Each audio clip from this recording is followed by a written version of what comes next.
Yes. All right, folks, it is July 15th, 2024.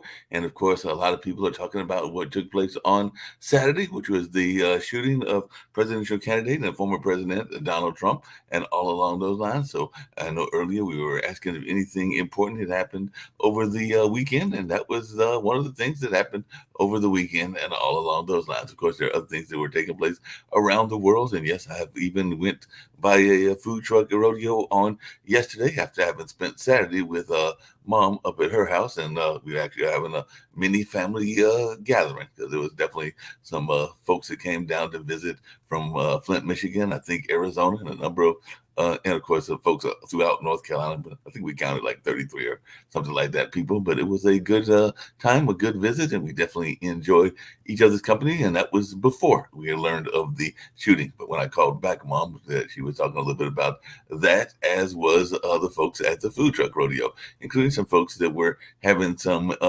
even now the conspiracy theories are coming out and things along those lines. So people are asking about it. I don't totally buy into that and all along those lines. But yeah, I did run into some folks that were wondering about the timing and a couple of other things in that space and all along those lines. And even him asking for his sneakers and some other things that were in that conversation. So, like I said, I've heard people that have put out some interesting theories, but as far as I can tell, it was just a madman that was over there doing a shooting at a presidential candidate. And we do know that that can happen. It even happened when I was in college way back in 1981, because that was when Reagan got shot at. I think that was the last time that one of these type incidents this had happened, and all along those lines. So definitely, I think they said it was a 20-year-old gentleman, and I think they also said that the gun had been obtained by his father or something along those lines. But and definitely the Secret Service and other security folks are under scrutiny, and I think there's some investigations going on as that and as far as that goes as well. And Trump has broken his silence on the assassination attempt, saying, "I'm not supposed to be here." So definitely, it looks like the folks are, of course, giving their condolences to those that were the victims, because we did have some folks that died in that tragedy. A former fire chief who died at the Trump rally apparently used his body to shield his family from the gunfire. And definitely, it'll be interesting to see what happens after we investigate further into what is going on. And even Biden calls for calm, and a defiant Trump is ready to get ready for the RNC, which is starting today. So the RNC will be starting today, and we'll see how this all goes along. And of course, I did see that Mark Robinson and I think Franklin Graham are going to be speaking, representing North Carolina. And there, oh, and also the protesters that had the flag at UNC, and there might be some others that'll be there as well. And the Homeland Security Secretary Mayorkas says Trump assassination attempt should not have occurred. So definitely, it looks like some folks are definitely going to be wondering what's going on in that space. And it looks like, according to many of the folks, that after that attempt to the world, Trump 2.0 looks even more likely now. So a lot of people are speculating that Trump will definitely be the winner of the presidential election, particularly after this assassination attempt. But we'll see what happens in that regards as well. But I would even say that as of now, it probably looks like a landslide victory, but we'll see if that is the case or not the case. But definitely a lot can happen between now and the election. And definitely it'll be interesting to see, to find out more about who Thomas Matthew Crooks is and everything, because there's even some mixed signals coming in as to where he was at on the political landscape, because I believe he was a registered Republican, but he was also had given a donation shortly after President Biden had been elected to Act Blue, which is a activist group that is definitely Democratic oriented. I think it was a small donation, like maybe $15 or something like that. But definitely, it'll be interesting as we learn more about this particular individual and all in that way. So, like I said, that's just some of the things that are going on. I'm going to bring up some world news because definitely it's not just here that we're having interesting news. It's in other parts of the world as well, as Rwandans are voting smoothly in an election that is expected to extend Kagame's rule. So it looks like that is something that is going on, and there is an expected landslide expected in that part of the world as well. So the Rwandans vote in a presidential election that's set to extend the 30-year rule of Paul Kagame, and a man charged with murdering two roommates after a body parts were found in a suitcase. So it looks like he's on still yeah, he's remanded in custody after the human remains were found in Bristol. So it looks like that is something going on in the UK.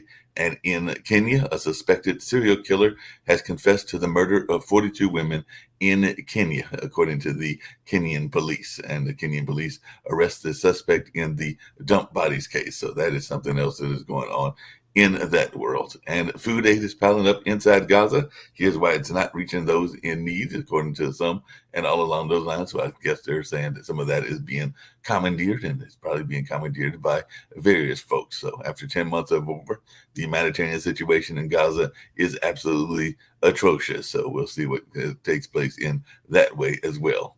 And of course, we still got the war going on in Ukraine. The Ukrainian startups are creating a low cost robot army to fight the Russians. So they're even dealing with possibly fighting them with robots. And they're even, according to Bloomberg, Ukraine is fighting Russia with toy drones and duct taped bombs. So that's definitely something that we're seeing. And in Israel, the Israeli military is worn down by Gaza and looks warily toward a war in Lebanon as well. So definitely the Hezbollah threat is definitely a real threat. So definitely could be some expansion of conflict in that region of the world as well.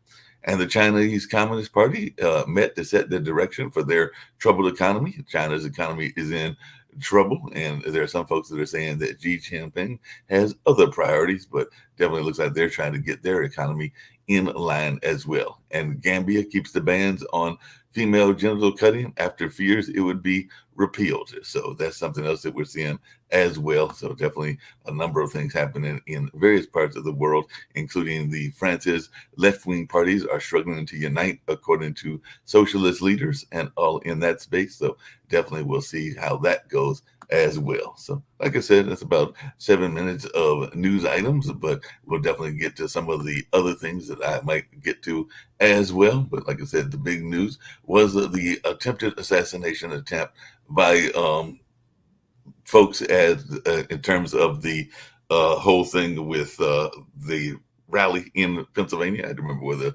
rally was and all along those lines. So definitely a lot of folks are dealing with that, just like a lot of folks are dealing with the heat wave. And of course, it is a conversation for many. And of course, a lot of condolences were coming out both for the victim as well as for those folks that were involved in the entirety of the shooting, and of course for former President Trump as well. So definitely that is something that we are seeing as well. And the Vegas sphere is melting in record heat. So 145 million Americans are under alert as heat envelopes much of the U.S.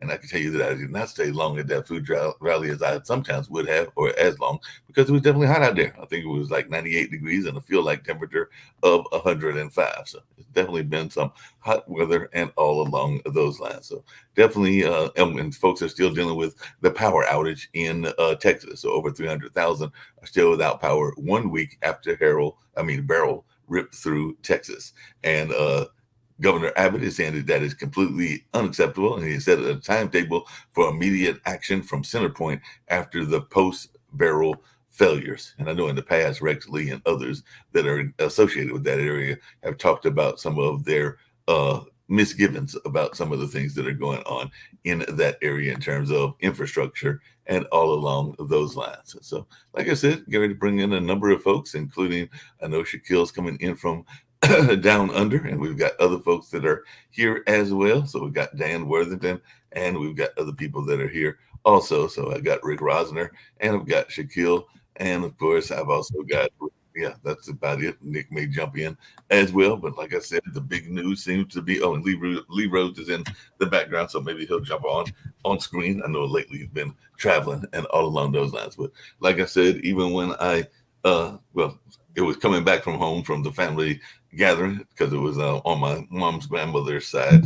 Well, my mom's side, my grandmother's side, that we were gathering together and everything. But it was actually on the way back that I heard about the shooting and everything, because I think it had happened much later and or earlier, or maybe even during the time we were grubbing and everything. But definitely, it was part of the conversation, even in talking to mom, because mom was politically involved. She's retired now, but she was politically involved here in North Carolina for a number of years and was definitely in the nonprofit world. And like I said, I did run into some people that were having conversations, including some off the wall conspiracy theories, because whether it's COVID or whether it's an assassination attempt, you will have folks that will start wondering about the conspiracy possibilities as well and everything. But definitely it was interesting, some of the conversations, but I do know that many people were giving their condolences, and it definitely looks like the RNC will be taking place in another place that I know quite well, which is Milwaukee, because like I said, way back in the ice ages of the 80s, that's where I attended school at. And it definitely was even reflected on that with one of the young ladies that I ran into as well, because they have some associations with Milwaukee also. But definitely, it was quite interesting, and we'll look forward to hearing what folks' reaction were. Like I said, I was thinking, and me and Shaquille and even others that have been on the show have talked about the possibility that Biden needed to drop out and would probably be heading toward dropping out of the campaign, and that it looked like a Trump victory for the second time around. So he would join the ranks of Grover Cleveland. And with this particular incident, unless there is something drastically shifting, I can see where the folks in even the pundits might be thinking that it would be hard to get past, and we would be heading toward a Trump victory and a non-Biden reelection and everything. But I don't know y'all's thoughts, Dan, Shaquille, and Rick. I see your hands, so I'll go with you first. Here's some major-ish breaking news. Judge Eileen Cannon has just dismissed the Trump classified documents case, saying, I don't know whether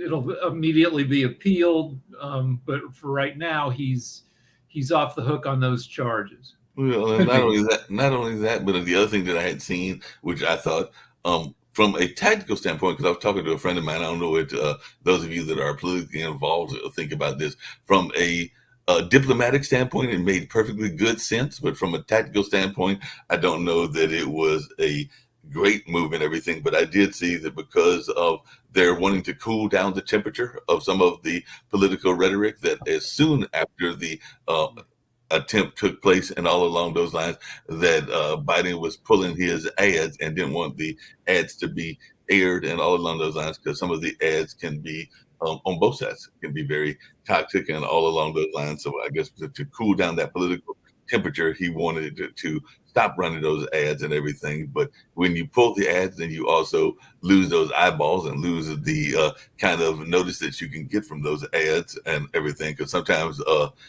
attack ads can also get you attention. I think I mentioned before the ones that were attacked way back when with the caucus and everything in the Willie Horton case. And there have been definitely some ads around abortion and other issues that we still were pulled. Still 110 days until the election. And so, yeah, they'll stop the ads for now, but that'll save them money to spend later in the election.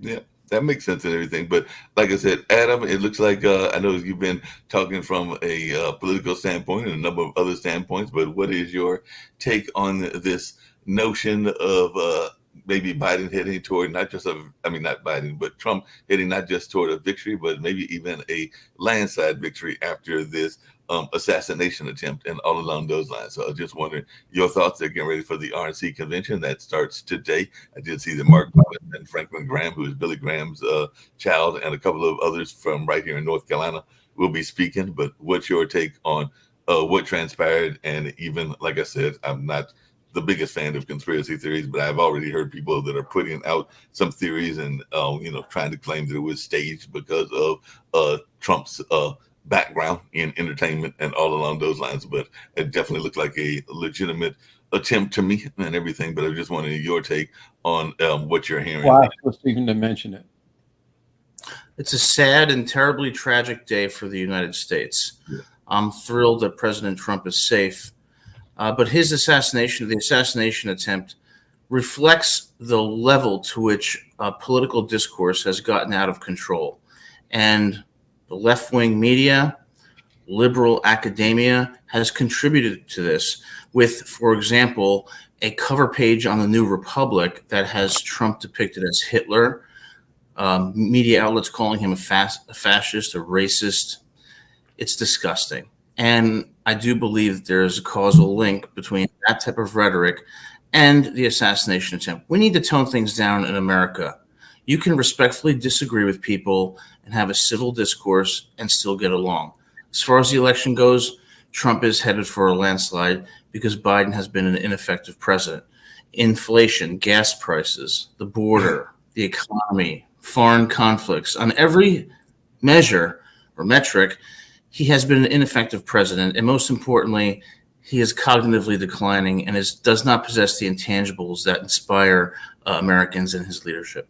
Hey, Adam, just two quick questions on that. One, I saw that Lee Rhodes brought up a question, and he has brought it up before. I think even Dan Worthington has brought up notions of the deep state and everything else. But according to Lee Rhodes in the chat, he's saying that there was really only two options: incompetence or an inside job, no third option and everything. So even he's given this notion that there could have been some problems. Now, whether that's and I do know that there's going to be an investigation into how the Secret Service handled it. If y'all follow my Facebook page, you know that I did raise that question because I've done events and maybe nothing as big as that, even though I did attend Obama's inauguration, but I wasn't part of the leadership or the planning of it and everything. Did plan some things down here in North Carolina, but I do know that there are things that you should be doing from a security standpoint, and it may be a case of them having dropped the ball, because yes, you can drop the ball even as an event planner and everything, or it could be some serious incompetence or something that was going on from the inside. So to Lee's point, what is our thoughts around that? I think it was incompetence. I don't think there's any conspiracy here. You had a 20-year-old, what we would call an incel, okay, who decided to attempt to assassinate the president. There was incompetence in not identifying that area as vulnerable and taking steps to make sure that no shooter could possibly get such a clear shot at Trump. But once Trump was shot, the Secret Service did do a fantastic job, and I want to commend them for that. I don't think we should be too harsh at this point. Trump is safe, and most importantly, there's an election in November, and the future of our country is going to be significantly influenced by who is elected, and hopefully that will be Trump. Yeah. What's your take, Shaquille? You're hearing from the international community, because I do know you have some folks there. It's actually a lot of the international people, from my understanding, are already thinking that it is basically Trump's to lose, if I can use that sports analogy and everything. But I'm just wondering your take and what you're hearing from the people in the circles that you travel. Yeah, well, I got messages on my various apps, my phone. You know, it's got all these messages coming through, and the first one that I looked at said something about Trump being shot, and I thought, oh yeah, it's just some silly meme or something. I didn't really, pay too much attention to it. I was still in bed, and then I started looking at my other messages. It was all saying the same thing, and I went, oh shit, like what's happened in America? And then obviously I started to look at the news. Look, I think it's a very, very sad reflection of what's happening, and it's very concerning for the rest of the world, because we all, especially other Western countries, have a very close relationship with the United States. You're normally our closest military and trading partner, and none of us like to see you going through this. I think Joe Biden and Donald Trump have both come out with sort of statements about unity and taking some of the heat out of this. I think we can all go down the blame game and say, well, left-wing media's been doing this and that, which is probably true. I think right-wing media tends to demonize Democrats and the left as if only Republicans have the right to interpret the Constitution, and that the Democrats are just trying to destroy the original meaning of the country. I think that that's also problematic, but I think that we tend to see more stuff coming out against Trump. I think that America should take this opportunity to heal some of that divide that's been going on for really a decade now. I wore this shirt today. It's a Royal Flying Doctor Service. I'm up in a place called Darwin, which is the top end of Australia. This is the biggest aerial medical service that exists. And when I was doing the tour yesterday, they've got like these virtual reality things that you can see the bombing of Darwin by the Japanese. And at the end of all of the films we watched, it said that the relationship between Darwin and Australia in general and the Japanese is a very good one that's built on mutual respect and friendship.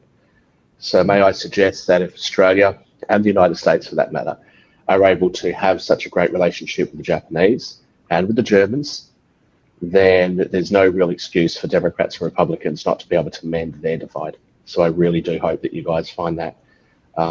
As far as the election's concerned, I think the debate performance cemented the win for Trump. I think the assassination attempt has really probably guaranteed him a landslide. He's started to take the lead, according to the polls, in places like New Jersey and Virginia. So I don't see it being very easy or practical for the Democrats with Biden or with somebody else actually being able to take over and win. So we during the week and in the weeks after a national convention, you usually see a bump in the polls. So it'll be hard to tell whether Trump's bump comes from the RNC, which starts today, or comes from surviving the assassination attempt. But at this point, there are a lot of polls that say that the margin between Trump and Biden is still within the margin of error. There's no doubt. There's no doubt that it is within the margin of error. I'm only theorizing here, but my guess is going to be that Democrats or people that would otherwise vote for Biden may just not bother to show up to vote. I think that all the Republicans will. And so I don't think that Trump will necessarily increase the amount of votes he gets. I just think there'll be a lack of enthusiasm that could lead to a landslide. And I've actually got friends of mine in America that have been telling me that their neighbors are Democrats, lovely people. They've had Biden signs. They've since taken them down. And they've said, look, when they spoke to neighbors, they said, look, we just can't do it anymore. We just can't do it. We don't have the heart to vote for Trump, but we're just not going to vote at all. I've had other people in America that have said to me that after the debate, they finally felt as though they could have normal, reasonable, rational conversations with their friends without people telling them that, no, he's not really old. These are just, manipulated footage from the media.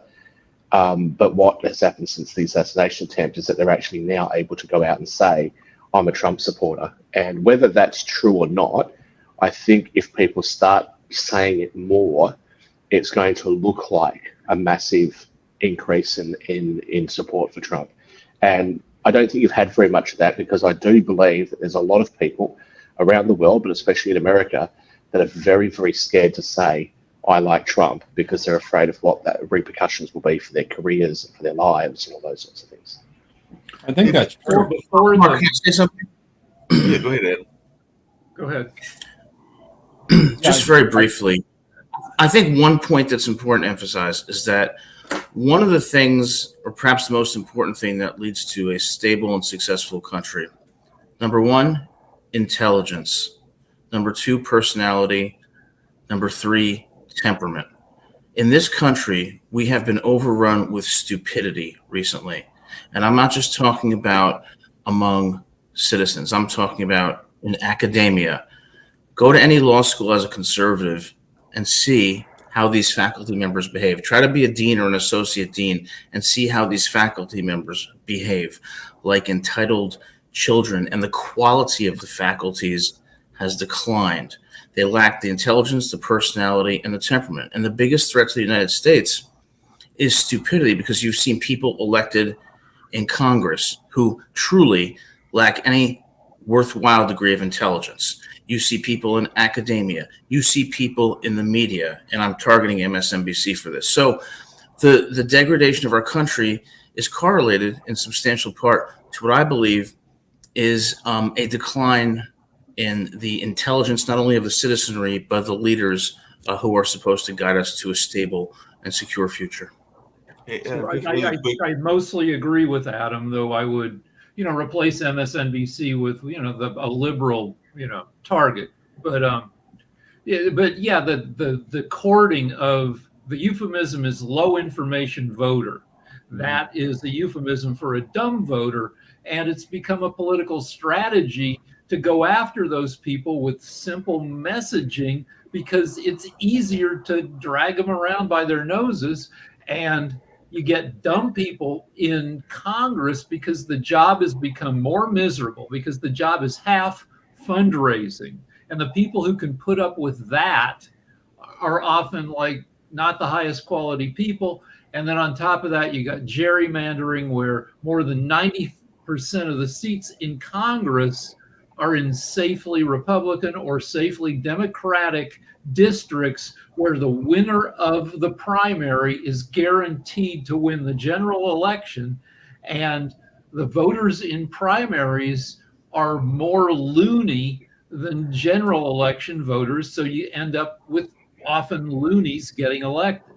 Hey, quick question for everybody. This is for everybody here and everything, because I was actually having this conversation with my aunt on the drive back and everything, because she will even tell you that she used to be somewhat more of an aggressive driver than she probably is now, and all along those lines. And of course, with age comes wisdom, and she is in her 80s and all along those lines. But as y'all know, I get around by mass transit or with friends and family and all along those lines. So that being said, if I'm going to mom's, I'm usually going that way and everything. And we were talking about this notion, and it kind of comes to what you said earlier, Adam, and everything.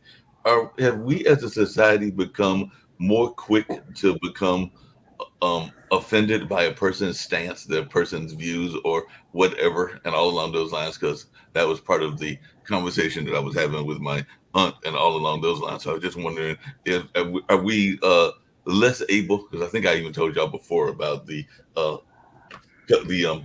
ex-girlfriend. That daughter is trans. She's actually goes by Sinclair instead of the name that I always knew her as, which was Genevieve, and all along those lines. So, and that became a whole conversation within their family, and all along those lines. So I just wondered, have we become too quick to take things on the personal level? The answer is yes. And the reason is because we talk too much and we don't listen enough. We don't have humility in that we don't listen to other perspectives, knowing that maybe we can learn something and maybe we can change our views. That's the whole point of discourse, particularly in education. That's the whole point of diversity. Instead, people think that they are so right and they are so entrenched in their views that listening becomes an afterthought, and they talk over each other and they do not show any degree of mutual respect. And I will go back to one thing that people rarely talk about, and that is the family. Two-parent families that raise their children with the right values is essential to having a successful and stable nation. We have seen the decline of two.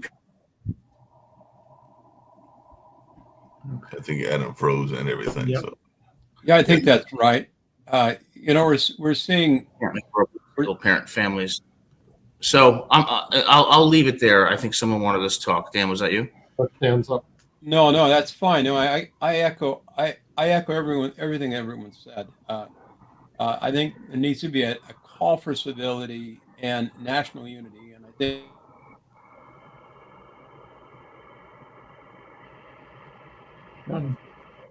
Is he frozen? yeah, I think he's frozen too. Wow. What I'd like to see is the lawfare stuff go away. I mean, it was obvious that it was lawfare. If it wasn't Trump, none of these cases would have ever been brought.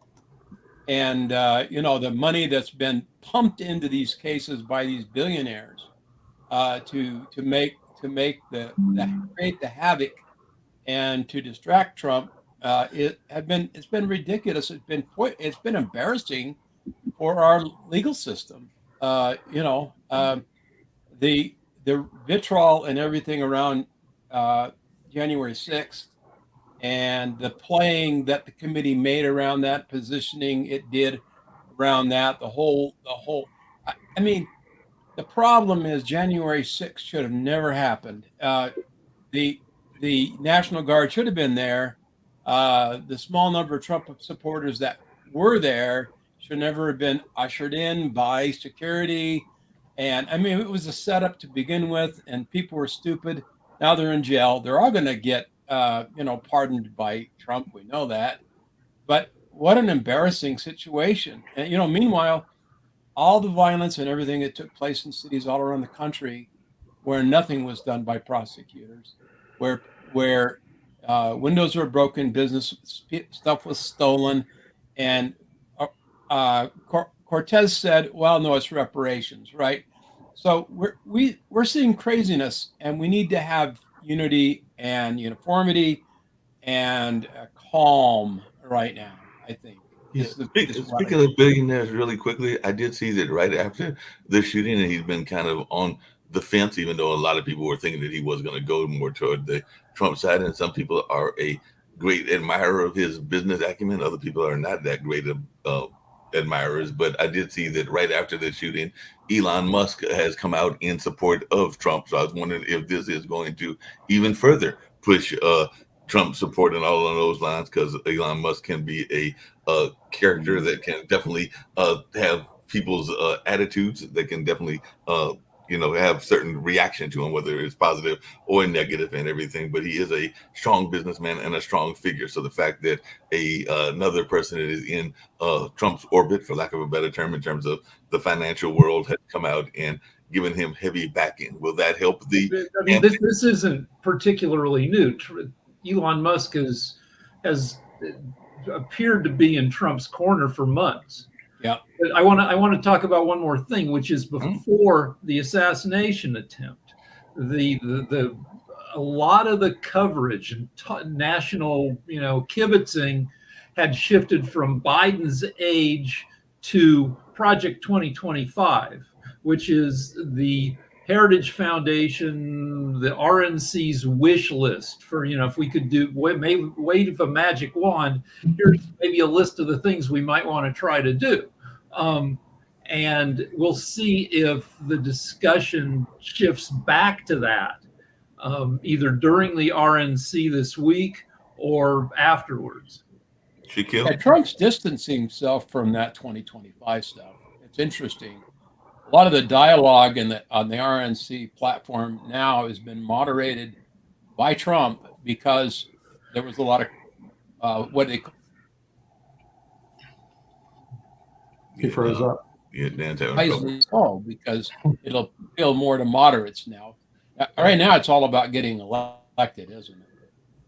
Yeah. The other thing I want to reiterate what Adam was saying about family values, because the thing is, this is lacking in our culture in the United States of America. Part of the reason I'm moving to Spain, because the thing is, if you look at our months, we have everything is based on sex and race.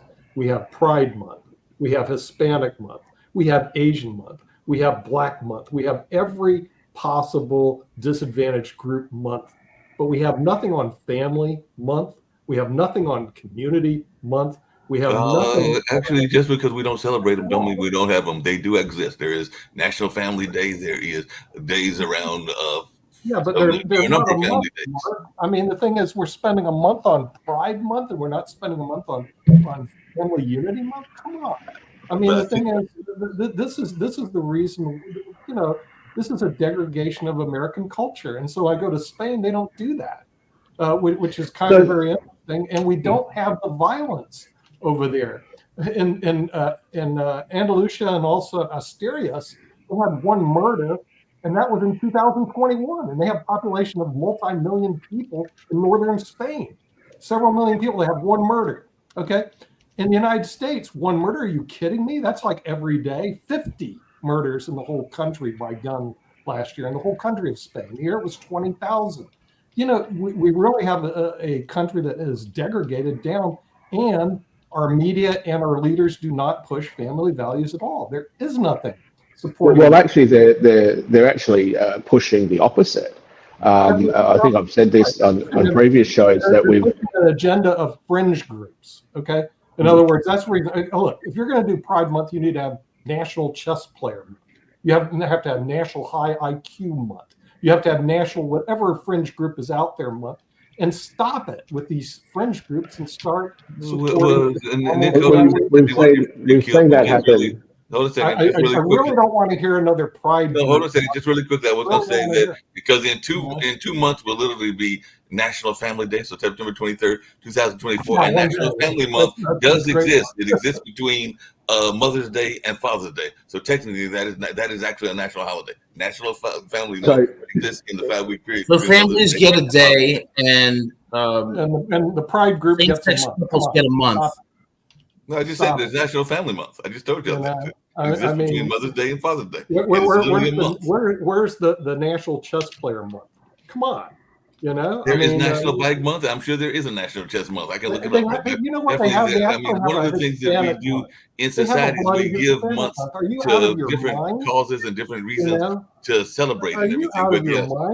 But there's a lot of things. I was going to bring up something that Shaquille brought up to me in a past conversation, and I told him that it is being a focused conversation here in Durham. So it even comes down to the family, because I am not going to be one that is going to say, because I've got people in this category. Chuck's my brother is one, that those that are raising families in quote unquote broken families, because like I said, my brother's been divorced twice. He's currently engaged and has been for a while and all along those lines. But he definitely can be said to be doing a blended family. So I'm not going to be saying that those that aren't from two family households cannot be successful. That to me is not correct and everything. So I see where y'all are going with that, but I also will agree with you, everybody, because as far as what me and Shaquille talked about, that there is times that communities oftentimes get hold of guns and can get hold of things, and there can definitely be a notion of incidences with that, because sometimes people are looking for family and all along those lines, which is why even here in Durham, North Carolina, we've had a uptick in shootings, and some of those have been drive-by shootings and other kinds of shootings, and our mayor has been working on finding ways to deal with this, because there have been some, including we just recently lost a 2-year-old that was a victim of one of those shootings, and I think her funeral was like about 2 or 3 every day in America, once every 3 years. Efforts, whether it's here in Europe, whether it's in Los Angeles, whether it's in a number of other places where people maybe have too much access to guns. So yes, there can be what people call black on black crime, white on white crime, and other things. So I do think that is something that needs to be addressed. And I know here locally, our local politicians are fighting against that, and they're trying to find solutions, whether that's even giving folks greater access to things to do when they're not in the school. Because part of the reason is that what's the old saying that a lot of religious people like to say about idle minds and everything. So if you give folks some things to do, then some of this becomes less problematic and all along those lines. But definitely we can talk about economic and tax policies that either do or do not favor families. One thing that favors families is the mortgage interest deduction, that whatever which has been capped at now $750,000 of debt for a married couple. But giving people tax credit for that favors people, coupling up, buying a house. The child tax credit went away, and I don't know when we're going to get it back because Congress is paralyzed. But that's how you help people form families. You give them economic incentives, and some of those incentives have eroded. But this is also an international problem. The populations are declining in 25% of the world's countries, and it'll be 75% within 30 years. Well, I'm sorry, Shaq, go ahead. Yeah, Shaq. I just want to come back to a little bit, two things. So firstly, there was a comment made before about political division. I just didn't quite get a chance to respond to that. I just want to point out that different people in different stages of life have different reasons for wanting to vote one way or another. What I've noticed Americans do more than I notice other countries do is that they will look at the bad things of one party that they don't agree with, and then they'll say, well, because you support this, you must support all of these other things that are much more controversial. That's part of the reason why I think Trump's stepping a bit away from Project 2025. Some of the things in Project 2025 make sense, But he's not really a conservative Donald Trump. He's more of a liberal kind of person. He could just as easily run as a Democrat. So I think he became far more right wing after he switched over to the Republicans. But I think that's worth noting.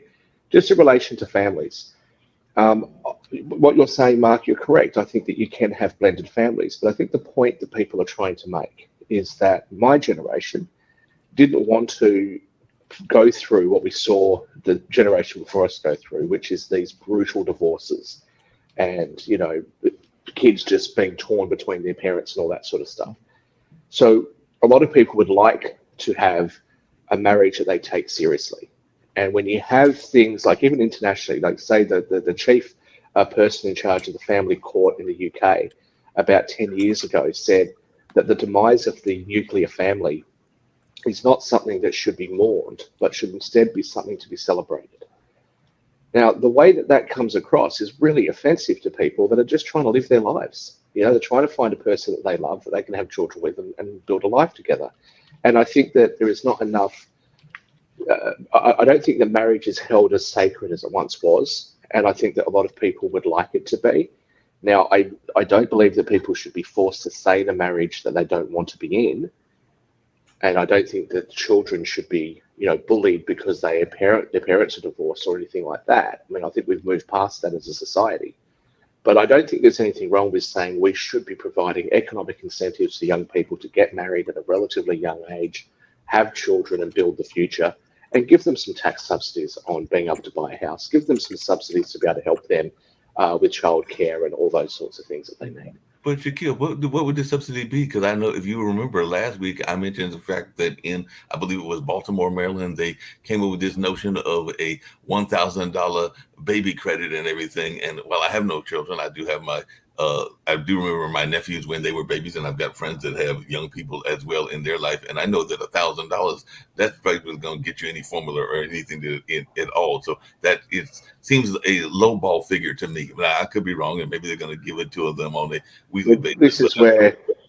This is where I will disagree somewhat with what I think is conservative policy. I think that social services need to be provided to people. I think without them, you're not going to be able to provide the type of environment that will allow everybody to thrive. Having said that, there has to be a balance.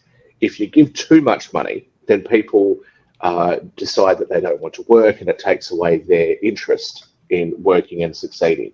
So there has to be a balance. But what I am saying is that if we want to encourage people within our countries to have children, then perhaps we need to actually look at how to enable them to do so. And young people today are telling you, we can't afford it. We can't afford to have this sort of life.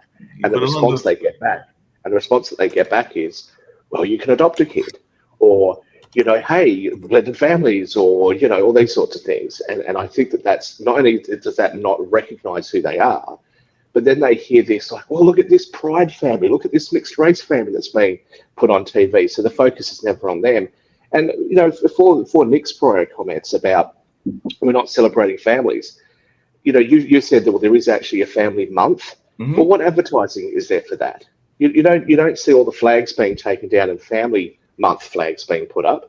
In fact, over the last 10 years, we've seen Father's Day, we've seen that be attacked, where people say, why should we celebrate Father's Day? Fathers are all patriarchal, monsters.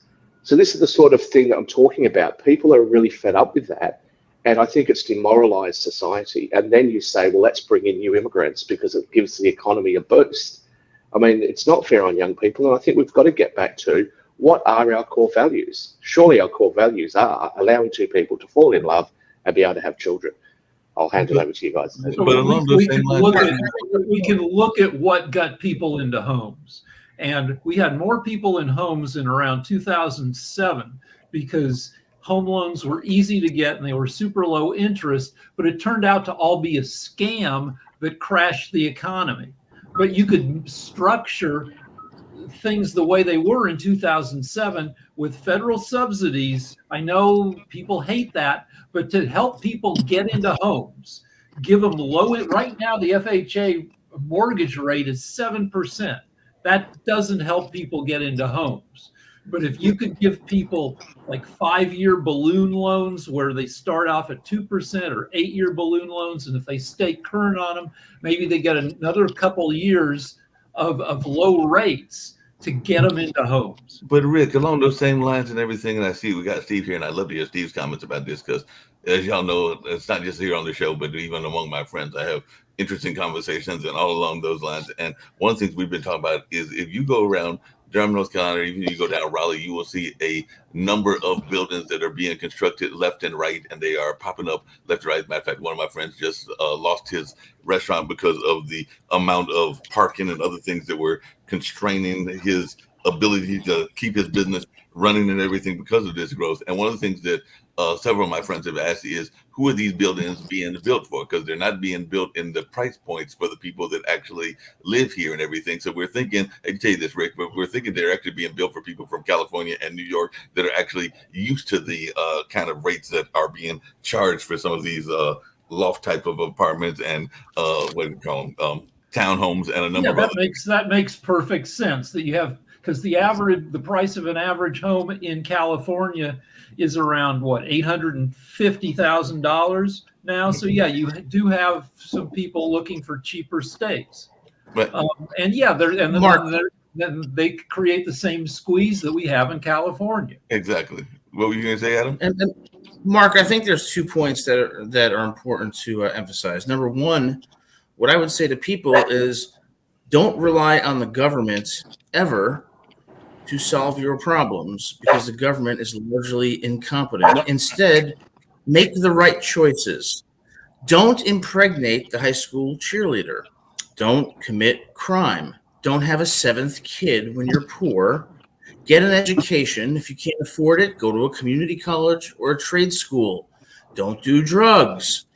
These choices have a huge impact on the trajectory of one's life. And if a person embraces the responsibility for their own happiness and their choices, they'll have better outcomes. But number two, the problem with a lot of this is that our young people are being told in places like academia that they are marginalized, that they are victims. Well, I would like to ask our Black friends, our women, and gay people, exactly how are you marginalized in this society today? If you apply to a college, who gets preference? If you apply to a law school, who gets preference? If you apply to a job, who gets preference? Oh, so where are you marginalized? Where are you a victim? And don't tell me it has to do with the police, because 99% of traffic stops don't involve violence, and the ones that do, 95% of the people are armed and resisting. So exactly why are you marginalized? My point is, you are not, and you are being sold a bill of goods that is false and leading you to less optimal outcomes.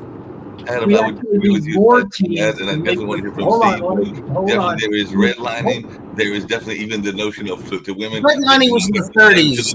They don't make the same to the dollar. I can pull up a video. I've been watching it several times. That they do not. I think it's like 80 cents to the dollar. And at one time, it was even worse than that and everything. So there's definitely a number of things that they can point to that would go toward the marginalization question and everything. But we can respectfully agree to disagree.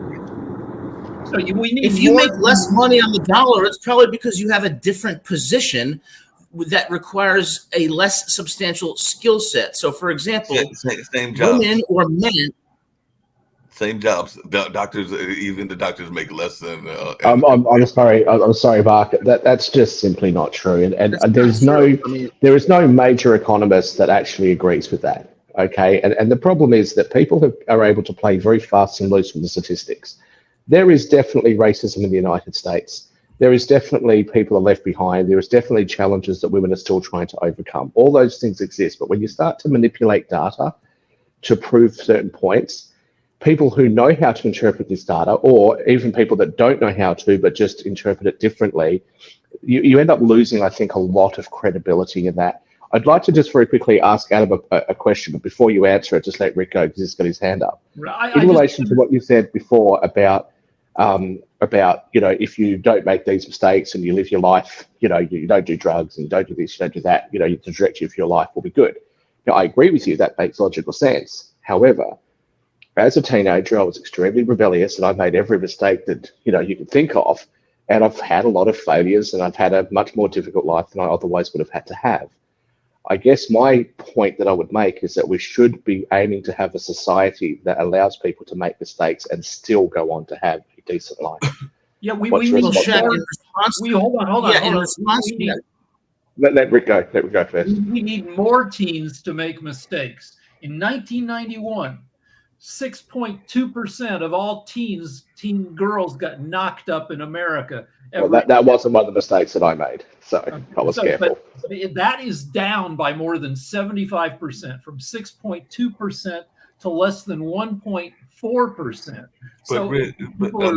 But Rick, just really quickly along those same lines, isn't part of that, and I will come back to something that Adam said that I somewhat agree with and everything, but I don't have any of my own, just like you don't, Shaquille, and I don't know some of the other people that come on the panel may have or don't have kids and everything, but I do know that among my friends, teenagers and young people and everything, there is a tremendous amount of folks that are kind of what we were talking about earlier. They're frustrated by the divide. They are wondering about their future. There is even a bunch of them that are so upset by the world that they don't necessarily want to bring young people into the world. Because I can tell you that I've even had conversations with a number of people that are basically like, yeah, they might want to hook up, as you like to put it, Rick, and everything, but they don't want to have the children and all along those lines and everything in that space. I mean, as y'all know, I don't have any children. Teens are being reasonable.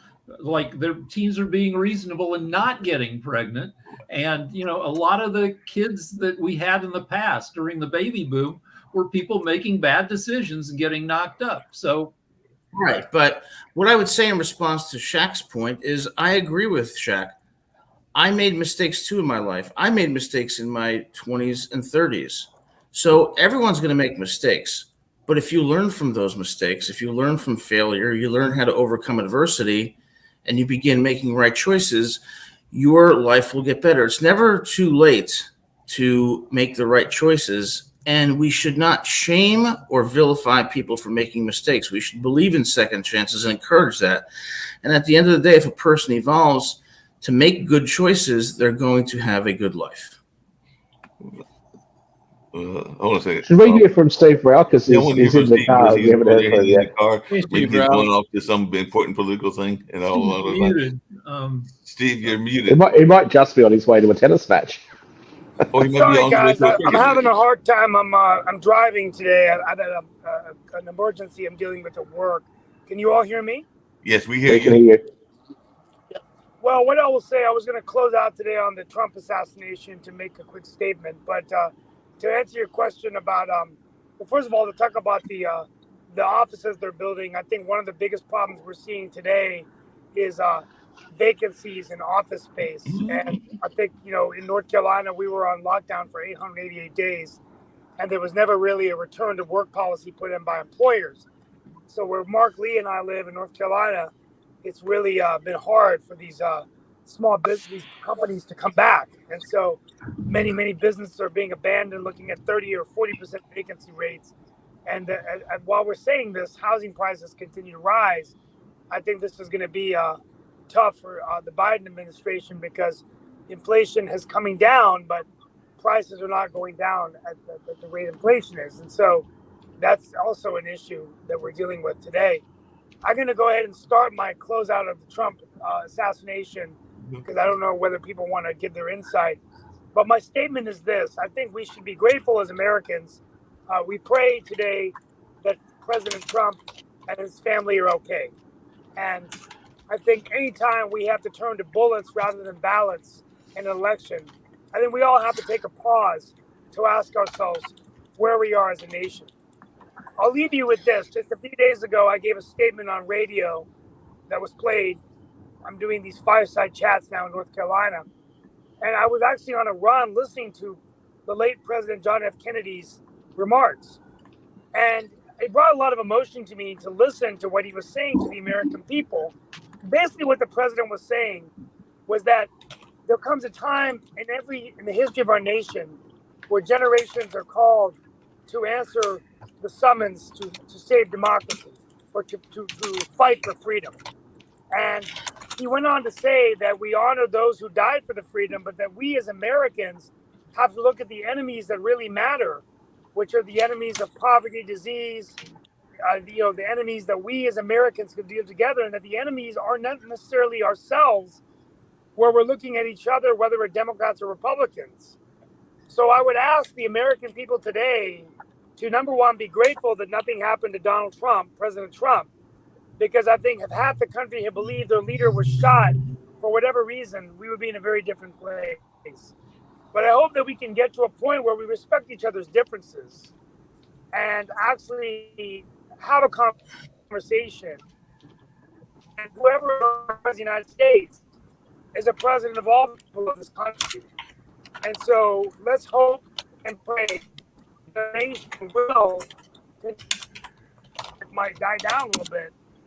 And that's all I have to say, because I think now it's up to our generation of whether we're going to answer our call to restore faith in our institutions and faith in our leaders, so we can get on to fighting the real enemies that matter, which is the enemies we face abroad and the enemies that we face, not enemies, but what we can be united to do to solve problems. Right? I have to drop off early. I have to drop off early, so I'll just say this. The world loves you, America. We have so much faith and trust in you guys. Please, please, please take this as an opportunity to heal, because you cannot keep going on like this, and it's so sad to see. And, from your prairies to your mountains, we love your land. We love the people across your country. You actually are wonderful people. I wish that you could see each other the way the rest of us see you. So a couple technical points on the assassination attempt. The assassins, being crazy people, generally aren't super competent, and that applies to this situation with a 20-year-old kid. He was using an AR-15, which is not a sniping weapon. It's designed to spray a bunch of bullets around. So he was, he wasn't, it's not an accurate weapon for that distance. And Trump was likely, though we'll need to see the forensics of it, probably not struck by the bullet. Probably the bullet hit the teleprompter, which is just a piece of glass, shattering the glass. The glass is probably what hit him. There's even a photo that shows the streak of the bullet going by him. And from that and the rest of the evidence, we'll be able to figure out whether he was hit by the bullet or hit by teleprompter glass. It'll be interesting to see how they go. Real quickly, who do you think is going to be? When do you think President Trump will announce the nominee, and who do you think it's going to be? We're running out of time here. He's going to be speaking to the country on Thursday.